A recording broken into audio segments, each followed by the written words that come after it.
Dan untuk mengetahui perkembangan terbaru dari kasus dugaan korupsi tata kelola MBG, kita tergabung dengan Irin Wardani di Kejaksaan Agung. Irin, selamat siang. Berdasarkan pantauan Anda di Kejaksaan Agung, apa update terkini terkait dengan kasus ini? Ya, selamat siang Ayu. Untuk update terkini kegiatan di Kejaksaan Agung sendiri, tadi kami sudah mencoba menghubungi beberapa pihak, salah satunya Kabid Humas Kejaksaan Agung sendiri. Semua rekan-rekan media memang sedang menanti update terbaru dari Kejaksaan Agung pasca penetapan tersangka Kepala dan Wakil Kepala BGN. Nah, dari Kejaksaan Agung sendiri, humasnya mengatakan bahwa saat ini masih dalam proses pemeriksaan dan juga penyidikan. Kita bertanya siapa saja yang akan diperiksa hari ini, namun tidak ada informasi detail siapa lagi yang akan diperiksa. Semua terkait rangkaiannya pemeriksaannya terkait dengan kasus BGN yang memang masih segar atau masih sangat panas ya, masih kita bahas Ayu. Nah, kalau kita menarik kesimpulan lagi, pasca penetapan tersangka Kepala BGN dan juga wakil-wakilnya langsung direspon oleh BGN sendiri yang langsung menunjuk, pemerintah langsung menunjuk pimpinan BGN yang baru yaitu Nani Sdeyang, dan juga langsung melakukan semacam, kalau kita bisa bilang ini sebuah gebrakan baru, Ayu, yaitu melakukan moratorium karena sudah ada 27.000 dapur-dapur yang tersebar di seluruh Indonesia, namun dapur-dapur tersebut juga tata kelolanya sangat berantakan dan itu diakui oleh pimpinan BGN yang baru, dan sehingga harus dilakukan moratorium, tidak ada lagi penambahan dapur-dapur baru, dan juga 27.000 dapur ini akan dievaluasi, dan jika ditemukan terjadi pelanggaran SOP atau dalam praktik-praktiknya, baik itu dalam pengadaan bahan makanan misalnya dan juga pendistribusian seperti itu, akan segera disuspend dan kemudian akan dilakukan evaluasi.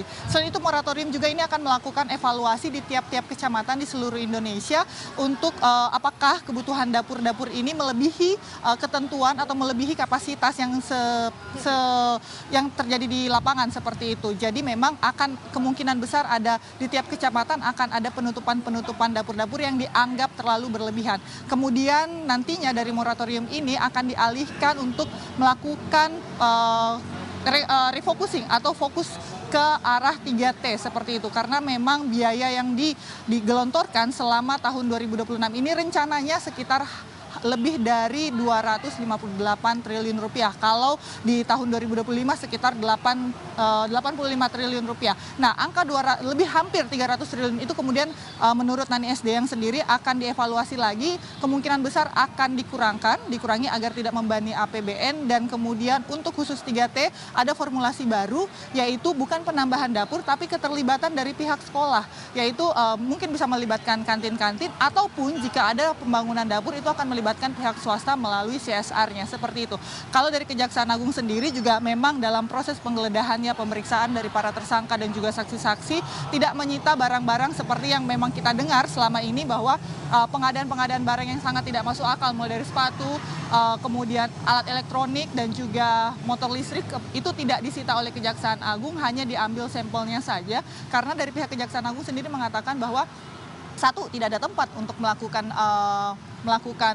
penyimpanan dari barang-barang yang nilainya sangat banyak sekali. Motor listrik saja nilainya, jumlahnya maksud saya itu ribuan, dan kemudian motor-motor listrik termasuk juga sepatu itu sudah disebar di tiap-tiap daerah Ayu, sehingga memang akan dinilai akan menghambat pergerakan atau menghambat distribusi kegiatan di SPPG di tiap-tiap daerah seperti itu. Jadi hanya diambil sampel-sampelnya aja. Yang penting kalau dari menurut Kejaksaan Agung kemarin pasca konferensi pers juga mengatakan bahwa yang penting mereka saat ini dalam proses penyidikan sedang mengikuti dalam kasus korupsi tentu saja adalah dengan sistem follow the money. Mereka mengumpulkan bukti-bukti, berkas, dokumen, aliran dana, rekening bank, kemudian juga tanda tangan kontrak, dan juga vendor-vendor yang terkait dalam kasus-kasus korupsi yang melibatkan dari Kepala BGN dan juga mantan Kepala BGN dan juga wakil-wakilnya seperti itu. Ayu. Baik, terima kasih atas update terkini dari Anda langsung dari Kejaksaan Agung. Irin Wardani melaporkan dari Jakarta. Selamat siang, selamat bertugas kembali.